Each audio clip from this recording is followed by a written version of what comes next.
McMarion drops to a knee. Helfrich can stop it once more if he wants, and the only question now is will we get a field storming? We've got our answer. Here they come. And for the first time since 2007, Oregon State will win the Civil War. Well, what a way to wrap up year 2 under Gary Anderson. The Beavers beating the Ducks for the first time in 9 seasons. Welcome to our final Talkin Beavers football show of the year. Amanda Maynard, Lindsay Schnell, James Zachary, and Nigel Burton. Of course, we are talking about that big win on Saturday and also the future of this program, what this means going forward. And looking back on Saturday, just what does this win mean for Oregon State? I think we should let Doc talk first since he's the alum and he's just like bursting with excitement. Hey, I'm so excited. I can't hide it, and I didn't hide it on Saturday after the game. We went down on the field. The Pointer Sisters? What was the Pointer Sisters? Hey, my mom wanted to play that in the house back in the day. but yeah, seriously, I was doing Snow Angels on Research Field, and that was just totally awesome to be there and witness these guys pull off that effort. And I mean, just when it's been a drought that has been that long, I mean, as a player, I mean, to finally win it and win it for guys that came before you, I mean, how cool is that? It's just really cool because, you know, for us to be able to play at that level, we're just ultra competitive. So we have to be around all these Oregon Duck fans. In the NFL, you got to be around Oregon Duck teammates, and so they always have constantly had that edge on us and always have been able to rub it in our face about, you know, me personally losing championship opportunities with them. So it's definitely a bitter rivalry, and it was nice to finally be on the other end of it, have that bragging right for a year. Hey, hopefully more. And anybody out there that's a Beaver fan, be proud, wear your black and orange this week and rub it in. Find that Duck fan and rub it in. You know, it's one of those things that if you look at like Victory Valley, that project that's happening right now at Oregon State, it couldn't be a better symbolism for what's happening within that program, because it's matching what you're seeing on the field. It's not even close to a finished product, but recruits, fans, coaches, everybody around that program can see the foundation. They can see the scaffolding. Might even have a little bit of drywall that's up there already, but you can see it, and no different than you can see in the building in Victory Valley and all those things. And it's really cool, you know, to be able to go out and be able to say, listen, we're not just selling dreams anymore. You can see a tangible product of winning right now, starting now. To me, one of the big things was, you know, 2 weeks ago against Arizona, they were favored for the first time in almost 2 years, and they absolutely beat Arizona up. We hadn't seen them do that. And then going into this last week, you know, oh, it's supposed to be a game, it's supposed to be a game. Could they rise to that level, especially against their rival? And they did that so well. They won. They didn't play great early on. Right. They had a turnover, and they still managed to pull out a victory. It's not a great Oregon team, to be sure, but it's still, to break that streak, to do it at home, and to finish the way they did, I thought they finished really strong. How many times have we talked about steps? It's all about steps, and it's not linear. Learning to keep games close, and you're probably going to lose a lot of them. And then you learn how to win them, Cal. And then you learn how to put teams away, Arizona. And then you got to find all those things that have been holding you back, your rival, the Ducks, and it gets grimy and it's close, but you find a way to stay within yourself and win that game in a close fashion. And now you take the next step next year, and that's what a program being built. That's what it looks like. I've been thinking a lot about what you've said, Nigel, about how it's often not linear, but I think you could make an argument that the last 2 weeks it was. Yeah. And so that's huge for them going into this offseason with momentum and with recruiting to say, like, we are absolutely on an upswing. That's yeah, they definitely are on an upswing, and people have to give them a little bit more respect. And I'm not just saying that from a Beaver, you know, alum, but it's funny when you listen to sports talk radio and people say, like, Oregon State's this bad team, this doormat. Yeah, the record may indicate that with 4 wins, but let's not act like Washington State wasn't sweating bullets like they were going to lose. Let's not act like Utah was sweating bullets, Minnesota was sweating bullets. You know what I mean? Let's not act like that. That's 3 wins that can easily be 7, you know, from 4 to 7. But, you know, we didn't get it done this year, like you said, steps. Certainly a special moment for Gary Anderson. Here's what he had to say post-game. It's huge. It's a rivalry game, and I've said all along, when rivalries are close and they're contested games and it goes back and forth and there's give and take, it makes it even stronger, it makes it even better. And, you know, this is the 3rd time in my career I've been into an opportunity to be on a football team and around a group of kids that have had an opportunity to break a long streak. And it's a special moment. They should enjoy it, which they are. Trust me, they're enjoying it mightily, and they should. But it's a big statement for us to be able able to, get ourselves back in a position to grow as a football team and a football program. And, Beaver Nation deserves it. They've been absolutely fantastic with all of us as coaches and players and understanding what we're trying to do. And we try to do it the right way, and we don't have all the answers, but they deserve that as much as anybody else. And we're now welcoming in Mike Parker from Corvallis. Mike, a historic win for the Beavers. What kind of momentum do you feel like this is going to bring for the program? Amanda, thank you. I felt even going into the game that the Beavers had taken such tremendous steps forward in year 2 in the Gary Anderson era that win or lose the Civil War, there would be a sense of some momentum heading out into the important recruiting period. But to end the season with 2 straight wins and to end the season with that kind of sweet celebration on the field, and whether to storm or not to storm, I know that it has been debated locally and nationally, but the win is one to savor and one that gives Gary and his staff and the players, to me, it's almost immeasurable momentum going out, because they already felt good. Now they're ecstatic about the message and the vision that just in 2 short years, a lot of good things have happened, doubling their win total, winning the Civil War. So it's hard to measure the momentum, but I think we're going to see it reflected in how this recruiting class is put together. So it certainly seems like guys are buying into Gary Anderson, right? No question. The thing that Gary said, and Gary not only, they're buying into Gary and the way they play and how physically tough and relentless they are, and even through all of the injuries, that was clear. I think just as important in a way that cannot be feigned, Amanda, Gary at the end of that, on the field, looking around at the crowd after going through the driving rain that led to exhilaration and giddiness in the stands and the come from behind win, Gary looked around and he just said, I love this place. I love my team. I love my guys. I love this place. That feeling is certainly reciprocated by Beaver Nation and by the players. There's a buy-in all the way around. All right, more from Mike a little later in the show. We're going to talk about year 3 with Mike coming up. Thanks so much. And here is a look at more about the Civil War in our Les Schwab Quick Fix tonight. Again, haven't won in 8 meetings before finally breaking that streak. And again, a lot of those games, lost 4 of those games by 20 or more points. Mike talked a little bit about momentum of this win. How do you build on, again, beating your rival, end of the year, carrying that into next year? It's all about recruiting, baby. It's all about recruiting from now until the first Tuesday in February. I don't know what that is, but they're on the road right now. We've seen pictures popping up on social media, kids that are committed that are even more excited. I think they're in the mix with more kids. The Ducks have lost some recruits since then, and even though those kids aren't necessarily going to come to Oregon State fans are going to like that. Yeah, it puts us in the play, because I heard something today where somebody said that this is shaping up to be, on paper so far, the best recruiting class that Oregon State has ever had. And I told somebody that last year when we went 2-10, and if you want to get into the numbers and rankings for recruits, Coach Anderson did a great job last year going 2-10. So when people say we can't recruit to Corvallis, we can't win here, I don't believe that. And I don't think Coach Anderson believes that either. And you can tell he doesn't believe that, because somehow he's convicting to these players that are big time that Corvallis is an option. So you got to love that. Yeah, listen, winning this game is huge, and it does help in recruiting. But it is still tough to get a 5-star guy to come to Corvallis. I did it, and I had to sell the farm to make it happen. But it's not literally. Yeah, my farm is really small.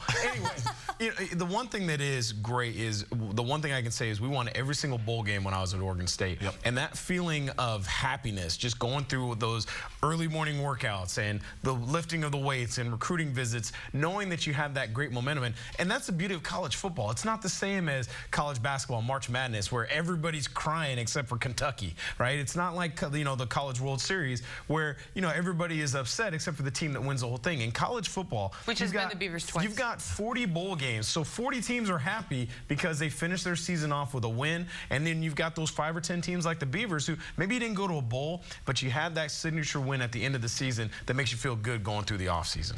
All right, still to come, the Wrecking Knoll joining us from Corvallis, why he has been the ultimate duck hunter in these Civil War games. And after the break, one of the most exciting players on defense this season, Talkin Beavers, joins us to discuss just how big the Civil War win was to him. Back here on Talkin Beavers, and we are joined by one of the biggest defensive stars this season, Talkin Beavers, joining us from Corvallis. Talkin, you were pretty bold last week in tweeting about the Civil War, tweeting out about how Oregon didn't give you a scholarship. How good then did that win feel for you? Right. It felt great, man. It just didn't feel great for me. It felt great for my teammates and the coaches to end that streak, man. It was a great time in Corvallis, and I'm glad we had a chance to beat those guys. So it's been quite a senior season for you. 2 interceptions, a touchdown, 10 pass breakups, a ton of tackles. What has kind of clicked for you this season? I think it was just Coach Hall, just teaching me, how to watch film and how to be a pro college football player, Coach Abe speak about that all the time. You're always saying be a pro, and he's not saying be an NFL guy, just be a pro in the college, this college scenery, be a big time D1 football player. So I definitely think it was just more of watching the film and learning the game. So again, getting ready to leave Oregon State. You came in from a JUCO. What is your time at Oregon State done for you as a football player, and what does it mean to you as you kind of reflect back? It means a lot. I say Coach Anderson and this staff did a lot for me, and the university have done a lot for me. They make sure. I think this is one of the best universities all around college football, because it's not just a great place for football; it's a great place to get a degree. Coach Anderson real strict about that. He wants his players to get those great grades. He wants us to have a 3.0, the whole team to have a 3.0, and he just wants us to be great off the field and on the field. It's been great, man. Playing with those teammates, I know it's been a lot of ups and downs, and we didn't get a lot of victories as we want, but I feel great to come here, man. It's been awesome. It felt great to come here, and I'm glad that I came here, and I'm glad I didn't go to Oregon. I'm glad they didn't offer me. How about that? I'm sure Beaver Nation happy to hear that. Now, Talkin, I understand you just you accepted an invite to the East-West Shrine game. How exciting is that for you? It's big time to me. I always had a dream to play in the NFL, and the East-West, I didn't know too much about it, but just doing my research on it, it's a great game, a great opportunity to get seen by NFL coaches, NFL GM. So it's a great opportunity for me and my family, and we're very excited about it, and we're still hoping for the Senior Bowl, but if that doesn't happen, I'm grateful for what God had put in my plate now. So it's gonna be a great time for me and my family. All right, thanks so much, Talkin, for joining us. Good luck. And in our Comcast Business Class Built for Business, Doc and I are breaking down his top 3 defensive players of the season. So let's start with number 3. Number 3, we got a Caleb Salo. I hope I didn't butcher your name, but I'm loving how you're playing, young man. Let's roll the tape on Caleb. Oh, we revealed all of them, but we're going to talk about all these guys. All good. We just couldn't wait. Here's why I like this guy. Here's a linebacker that is asked to play in the Pac-12. You got to be able to stop the run, and you got to be able to cover the receivers and tight ends. As you can see right here in his highlights, he's making plays at the back end of the field, he's making plays in the middle of the field, and he's making plays on the other side of the yard line. I like that about him. He's playing at all 3 levels of the defense. We're looking for him next year to do big things. All right, number 2 is... my main man, Devin Chappelle. Not my main man, but he's one of my main men. This guy can play football. I love breaking down his tape and watching him. He tackles violently, as you can see in that clip. Every time he shows up with bad intention. And as an enforcer on the back end of a defense, you gotta love that. Cam Chancellor, Earl Thomas, safeties that can separate the receivers from the ball. Those guys get paid a lot of money. As you can see here, he's a blitzer as well. He's just a guy that is not afraid of contact. Football's the thing he really loves to do. All right, no surprise here, I think, right? Hey, I'm the president of the TD fan club, but no, I just have a soft spot for corners. Obviously, I really love the prospects of this young man. He's 6'2½", over 200 pounds, long arms. He plays the ball well. He's not afraid to come up and tackle. He's getting better at using his hands. He can get better at the line of scrimmage, but every corner at this stage in their career can get better unless you're one of the all-time greats. This guy came to Oregon State out of a junior college environment and came to the Pac-12 where you see NFL talent every week. He rose to the occasion. He's a student of the game. He mentioned academics in in his last interview. As you could tell, he puts in the work in the classroom, and it pays off on the field. All right, we know you love this guy. We know that you think he can play at the next level. What actual skills and things do you see out of him that you think can really translate in the pros? Again, like I just said, you know, he's really tall. He's really long. Nowadays in the NFL, like the NFC South, for example, all their primary receivers are 6'4" or taller. Kelvin Benjamin, Mike Evans, you know, these guys are skyscrapers. So you want a corner that can go up there and play basketball with them, go up for the jump balls, be able to box them out, and get your hands on some opportunities that maybe a shorter corner might not be able to do. Not only that, he can tackle. He has the size and more durability than normal corners, so he's able to play on all downs. So I really like what he could do. That's the new wave of corners right now, so he's trending up at the right time. All right, still much more to come here on Talking Beavers. As Ryan Nall stops by, we're going to talk about his year and how he and a few other Beavers are actually giving back this holiday season. And up next, is the Civil War a sign that this program has finally turned around? We'll discuss. And it is time now to hand out our final Wilson Motor Game Balls of the year. Lindsay, we'll start with you. How do you pick anyone besides Ryan Nall? Oh my goodness, 154 yards, 4 touchdowns. This kid, you know, credit to everyone who ran, including Marcus McMaryion. I was impressed by that. But Ryan Nall was exactly what he needed to be, even though he didn't hit 1,000 yards. All right, Doc. I'm going with Coach Clune. Hey, a lot of people talked about how we weren't going to be able to stop Royce Freeman and how Oregon just had a little bit too much talent that they would get him over the top in our house. Coach Clune did a good job of bringing pressure, of getting our guys to really buying in and locking up Oregon for the win. And Nigel. My guy, Marcus McMaryion, this year's Vic Bolden. We beat him up. I mean, just willed him to be this good, I guess. But he went. You beat him up, not me and Doc. Yeah, I don't know about that. But anyway, I mean, and he went to the James Dockery School of Quarterback Play because he learned to run the football. He set the tone on the very first play, a 9-yard run, and all that did was set the message to Oregon that they had to honor him in the read zone game. It changed everything. Yeah. By him keeping the ball early on, they were discombobulated. I mean, they didn't know whether to cover the fly sweep. Do I hang on to the quarterback? Do I deal with the running back? Then they started doing split flow with the tight end, the H-back out to the flat. I mean, I'm sitting there with Nick Aliotti. We're watching the game at Pac-12 Network, and we're on the board trying to figure out how we would even break the thing. I mean, it was absolute. I was really impressed by him with how he moved his feet. It was wizardry in terms of the play calling and how they executed, and it started with Marcus. He did a great job. I got a question for Lindsay, because, you know, like you said, we both like Marcus. But is Marcus really the guy, though, to take us to, you know, James Dockery, I cannot believe. I thought that you were the president of his fan club and I was the VP. I know, I am, but, you know, it's going to be some healthy competition, so I'm just wondering if you still think he'll be able to beat out, like, you know, Letton, I believe, is coming in, and then we got our starter, DG, coming back, and so. Yeah, I do. First of all, Daryl Garrettson came in with a lot of hype and didn't really live up to it, you know. I think that part of that was on the offensive line, and they got better throughout the year, but I was underwhelmed by the passing game with him in there, whereas I think that Marcus McMaryion showed a lot of improvement and took a lot of strides throughout the year. As for this JUCO kid, JUCO kids are great some of the time. Sometimes it takes them a full year to figure it out. Sometimes they never, ever pan out. Not everyone is Tristan Deku, who was a stud for them. We're going to talk a little bit more about the quarterback battle, especially with Mike Parker. He's got some interesting thoughts on that moving forward. As we take a look at Gary Anderson, year 2, year 3, take a look at some of his numbers from his record at Wisconsin, Utah State. It looks like, I mean, Wisconsin, it was pretty quick success right away. But Utah State, he had awesome players. Exactly. Year 3 is kind of the year that things turned for him. What is maybe the difference between building a program from year 2 to year 3?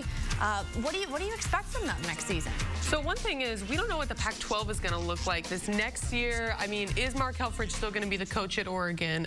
Is anyone else going to leave? I just feel like UCLA is always kind of hanging in the balance. And then what's it going to look like the year after that? We don't know those things. There's a big difference between building a program in the Pac-12 and building a program at Utah State. But that being said, I think that they have, you know, as Nigel said, there's been some linear development, and they're going to be able to continue developing kids. You know, when we were talking earlier about they're not going to be able to get 5 stars. That's okay. They don't need to get 5 stars. If you can develop kids, you can win. Yeah, no question. And I think, you know, it's going to be interesting. And Lindsay brings up a great point, because as good as this conference is now, holy smokes, the next 2 or 3 years, it is going to be an absolute gauntlet. Everybody's You healthy. might be getting better and may not see it a lot translate to wins when you look at all the young quarterbacks who will be, I mean, the top 4 or 5 quarterbacks in the entire country at one point will be only in this conference. That's how strong it'll be. So, I mean, Jake Browning was Offensive Player of the Year and Sam Darnold was Freshman of the Year. yeah, then you got Luke Falk They're who will gonna be be back. back. You'll have, I mean, you go down the list. Steven Montez, who you know is a dude. Troy Williams came on at the end of the season. You can go down the list. Justin Herbert's pretty good. Manny Wilkins. I mean, there's just so many guys. So it's going to be interesting to see how that translates. But, hey, look, if there's anybody who can do it, Coach Anderson can pull it off. But of course, only so much time that you get as a college coach, right? Trust me. That's another. He'll be fine. Trust me, there will be whispers of extension. All right, still to come, Mike Parker returns. He's going to weigh in on who may be the starting quarterback next season. And up next, Ryan Nall discusses his season, how he's feeling about the program after that big Civil War win. Ryan Nall straight ahead. Touchdown. Bolden, the motion man, and it's Nall the carry. There's a hole for Nall. Touchdown, Oregon State. Bolden in motion through the formation. Give it to Nall. Ryan a hole. Dives over the right side. Ryan is in. Touchdown Beavers, and they regain the lead. Nall straight ahead. Touchdown, Oregon State. That may do it. And no surprise, Ryan Nall bringing us our Flat Tail Brewing damn good moment. Another dominant Civil War performance from him, from a record-breaking 174 yards last season to 155 yards, 4 touchdowns this year, and lots more of Ryan Nall to come. And we are now joined by Ryan Nall, who is joining us from Corvallis. Ryan, named the Pac-12 Offensive Player of the Week after a dominant Civil War game for you guys. What does that mean to you? You know, it's a great honor. You know, especially coming off a big win like that, and you know, against a rivalry team, it's definitely, you know, feels good to be the Pac-12 Player of the Week. So, I mean, last year, 175 yards. This year, I think 155 yards, and again, a ton of touchdowns for you. What is it about going against the Ducks that you just kind of seem to feed off of? I mean, I guess you can call it just the rivalry. You know, I don't try to do anything special against these guys. I try to just play my game, and I guess the rest just kind of falls into place. What has this season been like for you? Because I know, again, I mean, you've been in and out of games at times. It seems like the last month you've stayed healthy and had some big games. But what has kind of the up and down emotions been like for you? You know, it's been frustrating at times, especially with my health, you know, not being able to play in the games that I want to. But, you know, I think I definitely, you know, made the right decision in sitting out in some of these games so I can get healthy and be back for my team. But, you know, this season's been, you know, kind of all over the place emotionally wise. But, you know, I'm happy with the way that we ended. You know, we finished strong, and it'll give us momentum going into next year. Yeah, wrapping up year 2 under Gary Anderson, a ton of young guys on this team, including yourself. What do you think the future holds for this Beavers team? I'm excited to see, you know, what this future holds, honestly, because, you know, like you said, we got a lot of young guys coming up, and you know, a lot of people don't necessarily think that, you know, young players can compete at such a high level, but I think that we're going to surprise a lot of people. You know, we got even more young guys going to come up and contribute into some of these roles of some of these guys that are leaving. In key spots like our offensive line, you know, we have 3 seniors that are going to be leaving, so I'm excited to see who's going to be able to step up next year and see where the cards are going to fall. All right, and I hear you're doing something really special with some of the other players for the holidays, right? Trying to give back to some families out there? Yeah, we Coach A is, you know, we adopted a few families, and we're going to help them out with the, you know, the Christmas time, giving them some clothes and some food and everything like that. So it's a good thing that we're doing here when we're coming in, we're helping and supporting other families. All right, thanks so much, Ryan. Now for our standard TV and appliance breakdown, and we've already taken a look at Doc's top 3 defensive players. Now we're taking a look at Nigel's top 3 offensive players. Oh, we got a little mystery, right? Yeah. We got a little mystery door to this thing. So here's my 3, there's my 2, and there's my 1, by the way, worst 2 of all time. So let's go ahead and get the party started. And my number 3 player of the offense this year, Victor Bolden, which is a huge surprise when you consider the fact we beat him up all last year. He just really didn't show up as a playmaker.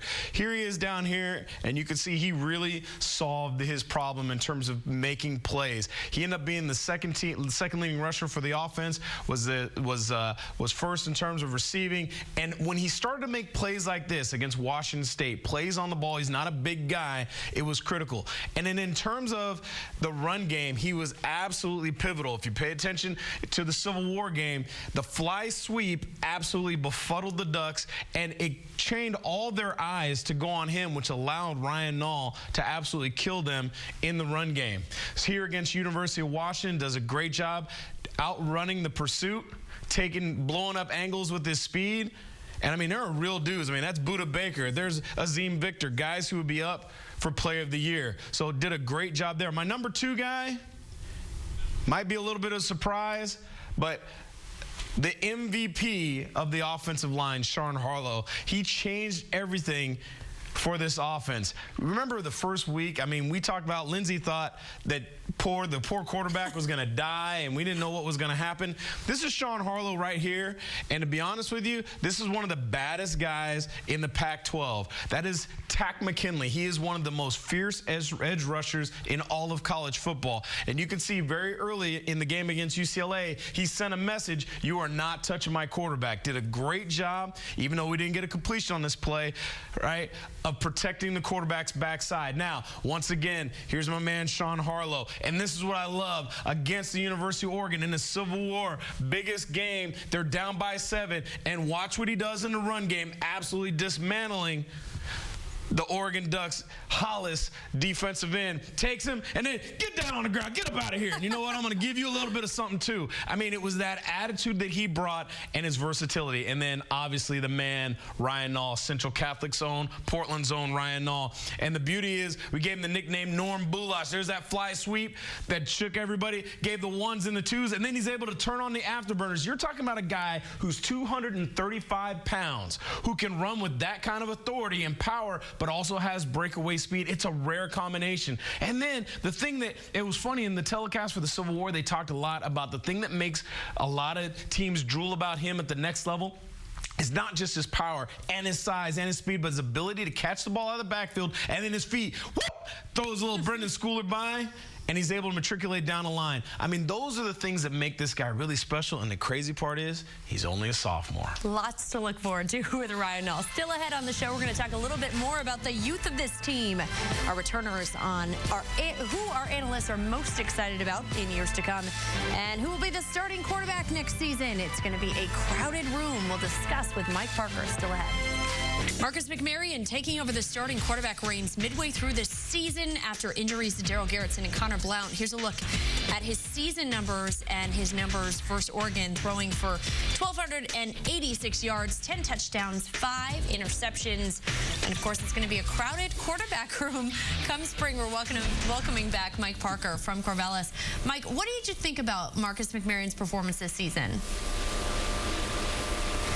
Well, Amanda, the very fact that in the Civil War he ran for 81 yards was, for me, sort of the culmination of the growth of a guy thrown in, as you referenced, third string, surpassed by Connor Blount early in the year at the number 2 spot, and Marcus just kept working.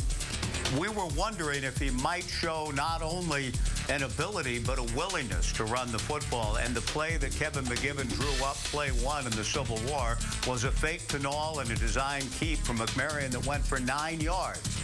He was on his way. He later ran for 33 yards. And that, combined with the week before, throwing for 5 touchdown passes to 5 different receivers, his Civil War performance in managing the clock beautifully, running the ball effectively, Marcus showed up very well in the end, the total numbers and his command of this team. Now, we talked about a couple of weeks ago, if Marcus McMaryion won 2 of the last 3 games, that he could have the edge going into spring. Do you feel that way now? It's a good question. I do think this. Yes. I mean, I do think when you win a Civil War game and you go into the offseason with a 2-game winning streak and the way he played in those games, he should have an edge. I think Darryl Garretson understands that completely and would get it if a depth chart were put out now and Marcus was at the top of it. But I do think this about Darryl Garretson, Amanda. We did not see the best of Darryl. From game 1, when he threw 3 touchdown passes to 3 different receivers, I think he was hurt and less than 100% the rest of the way. He had a great running game against Cal in that thrilling win, but didn't throw it particularly well. I think Darryl getting healthy, Darryl being supremely motivated, I think the competition at that spot will be great for both guys and for the team beginning in the spring. I look forward to seeing how it plays out. All right. Thanks so much, Mike. We've appreciated your insight this season. Thank you. And here's a look at the trio of quarterbacks we have seen this season. Of course, Darryl Garretson, Connor Blount both getting hurt, and Marcus McMaryion stepping up to the plate. So we heard a little bit about what you guys think about Marcus McMaryion. But as we move forward, who do you like for the starting quarterback and why? First of all, I just want to say that the touchdown to interception ratio right there did not look good for anyone. I mean, it looked best for Marcus, but it didn't look good for anyone. 2-to-1, you can win with that. Alabama quarterbacks traditionally, 2-to-1. 2 touchdowns, 1 interception. You can live with that. If you run the ball, you win a turnover battle, you could win with that. If you have one of the greatest defenses in college football, you can win with that. And a Heisman caliber running back. Yeah. It wasn't bad, though. If you look at the stats in terms of quarterback play in this conference, 10-5 has actually put you about 6 or 7 in the conference. The problem is those guys are cephalophiles, who those guys will beat you with their feet just as much as they will with your arm. So, it depends if Marcus wants to be the Marcus of the Civil War. That being said and done, look, he's going to be the guy going in the spring. I have no doubts he'll be the guy going in the spring. The problem's going to be when the 6'6", 230-pound guy who can run, and it's tough because he played in a triple option in high school. He has got a rocket arm, and he's pretty accurate. I finally sat down and watched the film last night, the JC film of Jake Luton, because I hadn't seen him since high school, and he was dropping dimes. He looked, and granted, he's number 7, and he was in a dark jersey, but the guy I can compare him to, he looked a lot like Davis Webb at Cal. That's who he looked like. Footwork needs to have some upgrades a little bit. His footwork's okay, but he was making throws off balance. He was making throws on the run. He was making some throws that there's not one guy on the roster that can make those. And when you saw him tuck the ball and run, he's not Marcus McMaryion. He's not going to outrun everybody, but he's easily getting 30-yard chunks. And then he's running over people. And he is a big dude who is physical. Okay, yeah. But he's a JUCO kid. We'll see. I want to see. I have a little experience recruiting JUCO kids. This guy is different. I mean, there aren't a whole lot of guys. And I'll tell you this. I'm the guy who recruited Lyle Moival. And Lyle Moival's film didn't look anything like Jake Luton's. So I leave it at that. The team would have walked through fire for Lyle Moival, so we don't know if he has that component. I think that it's got to be Marcus's job to lose, I think, in the spring. That he should go in as the #1 quarterback. If they go in again with it's up in the air, I think that's going to cause problems. For the locker room, that's a good point. Yes. How good do you need your quarterback to be to reach the next level, I guess, with Oregon State? As we've been talking about, I mean, you have a good quarterback can mask a lot of problems. Just ask the Ducks. Yeah, I mean, right now, number 5 in the conference in terms of passing is Sam Darnold, 26 touchdowns, 5 interceptions. And he's 5th in the conference. 5th. Right. There you go. Mic drop. All right, still more to come here on Talking Beavers. James is going to get you ready for the off-season at the OFSU Beaver store.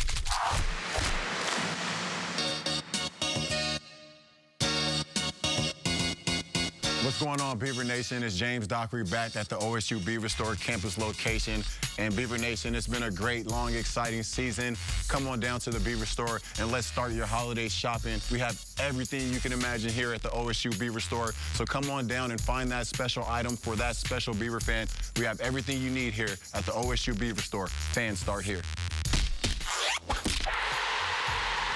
So year 3, Gary Anderson, what is realistic expectation for them next season? I'll let Coach go. What? I think Coach go first. I'll go first. Ladies first.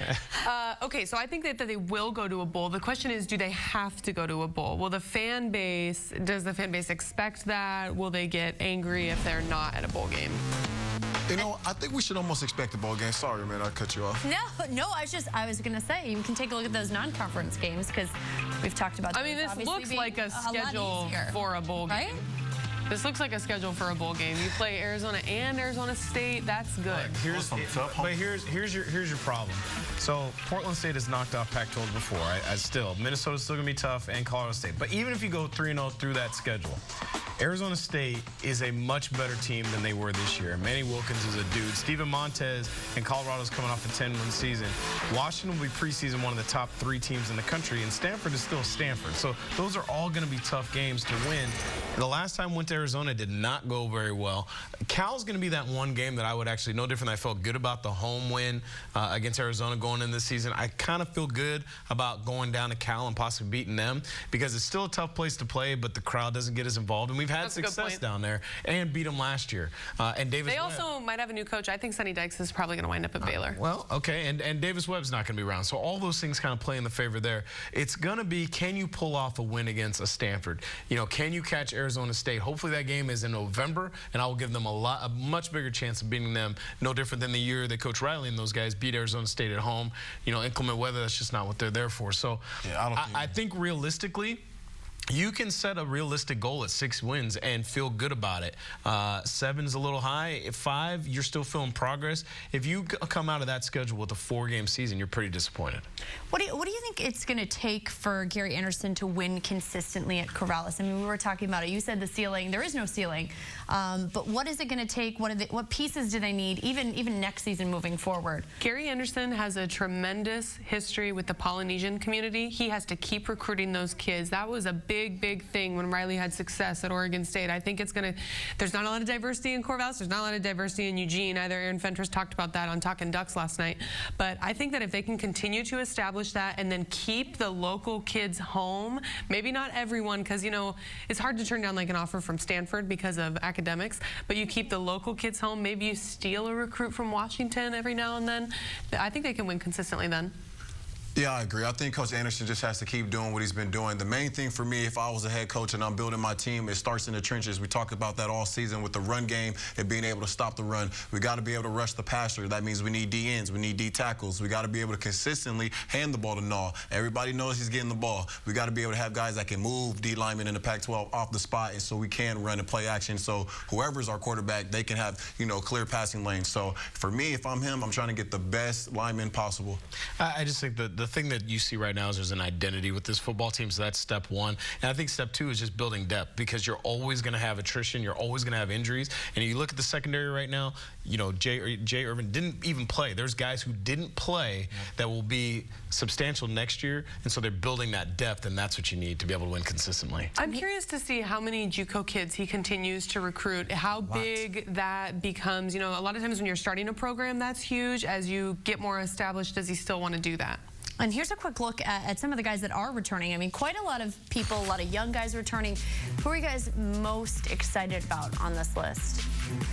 Seth Collins. I agree about Xavier Crawford. And, yeah, Seth Collins another year at receiver will be huge. Yeah, if those guys pick those guys, I'm going to go ahead and say Bright Ugwebu. I think he's not going to get a lot of respect this year in terms of all-conference. He will be an all-conference guy, if not an All-American, when he's done here, if he continues to improve and stays healthy. All right, coming up next, we're going to give our predictions for next season and some interesting Ducks news breaking out of Eugene. We'll let you know after the break. And, of course, it is basketball season. Don't forget, Talkin Beavers Basketball Edition starts Tuesday, December 27th. We'll have all the basketball news for you. And it is time now for our Toyota of Portland on Broadway tune-up. We're going to get to our predictions for the season in a little bit, but we want to let you know that Ducks head coach Mark Helfrich has been fired, according to Aaron Fentress. Obviously, this comes days after the big Civil War loss for Oregon. What does this mean for the Beavers moving forward, the uncertainty of the Oregon program? I think it's a good thing for, I mean, you could make an argument. I think that Oregon's going to struggle here. I mean, unless they, I don't know, hire Nick Saban, which is not happening.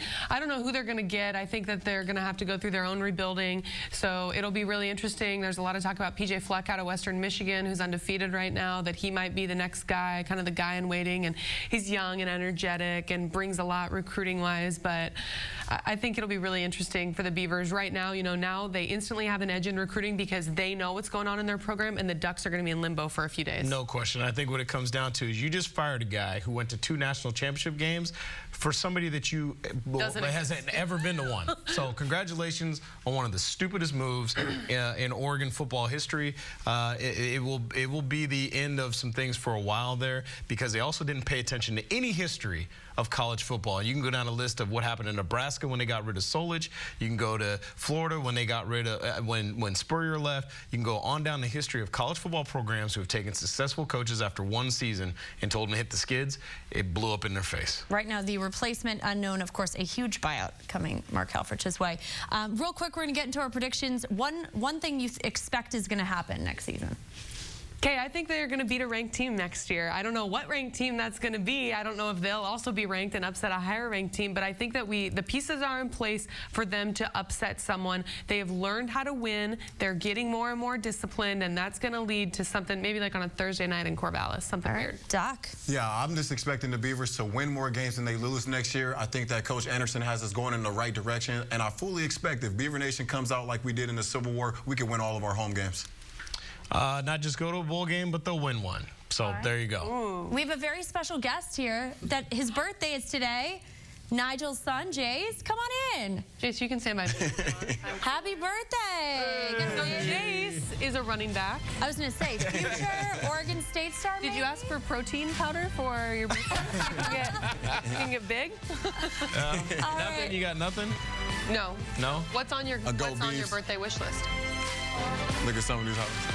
Hey, by the way, Jace, that's what we give people on their birthday. So we got your tiara. Uh-oh. And did you watch this? How about this? Last year when your dad got a pie in the face last week. I think he wants that job next year. Yeah, he probably wants to do that to his dad, I'm sure. All right. Thanks so much, everybody, for joining us on a great season. Go Beavs.